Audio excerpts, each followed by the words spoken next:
Алланың құлымын десек, Алланы сүйіп, ақырет үшін мағына берген болсақ, туғандар, жеп ішкенде Алла Тағала айтып отқаннан кейін ысырап қылба деп.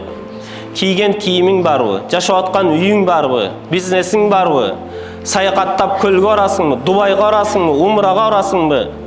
Барында Алла Тағала не дейді? Сен қандай қылсаң қыл, бірақ мен ысырап қылушыларды жақсы көрмеймін дейді. Ысырап қылушыларды сүймеймін дейді. Ошон үчүн туғандар, жашоодо, дүйнөлүк жашоодо, бул дүйнөнүн жашоосунда өзүңдөн өйдөн эмес, өзүңдөн ылдийди карап жаша дейт. Өйдөнү көрсөң мас болосуң, кыйналасың. Паланчада 2 үй бар экен, менде 1 үй. Паланчанын машинеси мындай маркада $70,000, $50,000 айдап жүрөт, а мен болсо мындай $10-15,000 жөнөкөйдө жүрөм. Деп адам баласы кыйналат экен да. Ошон үчүн дүйнөдө эч качан өзүңдөн өйдөнү караба дейт. Жашоонун рахатын таппай өтүп кетесиң. Балдарыңа убакыт бөлө албай өтүп кетесиң. Ата-энеңе кызмат кыла албай өтүп кетесиң. Ошол машинеге жетем, ошондой үйгө жетем, ошондой байлыкка, ошондой мансапка жетем деп жүрүп, адам баласынын өмүрү өтүп кетет экен да. Ата-энеси менен да сүйлөшкөнгө убакыт таппай калат. Балдары менен олтуруп сүйлөшкөнгө убакыт таппай калат. Байлыктын, мансаптын артынан жүрүп. Ошондуктан пайгамбарыбыз дүйнөдө өзүңдөн өйдөн эмес, ылдийди кара дейт. Динде, таквачылыкта ылдийди эмес, өйдөнү карап жаша дейт. Өйдөнү карасаңчы, канчалаган инсандар илим алып жатат, канчалаган инсандар даватын кылып жатат, канчалаган инсандар нафакасын берип мешит салып жатат, жолуңда болуп жатат, башка кылып жатат. Ошолорду карап, ошол жака аракет кыл дейт. Өзүңдөн ылдийди карасаң, бирөө 5 убакыт намаз окубай көчөдө жүрүшү мүмкүн. А бул окубай жүрүп атпайбы, мен деле окубасам болот да деп ал жака кетип каласың дейт, ылдыйга түшүп. Бул садака берген жок, ушунча байлыгы туруп.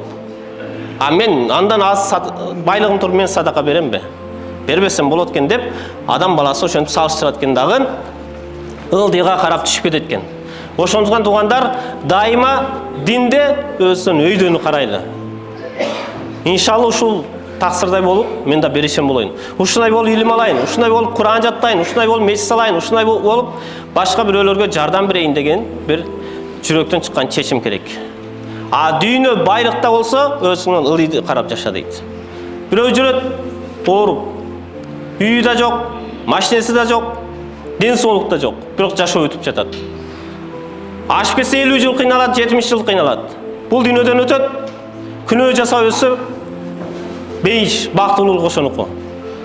А бирөө бар, кымбат баалуу машине, кымбат үйлөрдө жашашы мүмкүн, а бирок Кудай сактасын, эртең ал дүйнөсү түбөлүктүү дүйнөдө машинең болбосо, түбөлүктүү дүйнөдө бир сарайың болбосо, кабырдан баштап кысылып, азап баштала турган болсо, ал байлыктын, ал машиненин бир 50 жыл, 60 жылдык өмүрдө эмне кереги бар?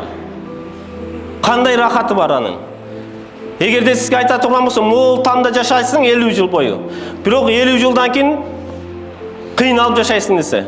А бирок могу кичинекей тамда 50 жыл жашайсың, бирок түбөлүк жыргап жашайсың десе, кимисин тандайт акылдуу адам? 50 жыл ушул кичинекей сарайда жашайын, бирок түбөлүк бактылуу болуп жашаганым жакшы эмеспи деп ошол жакты тандайбыз да, туугандар.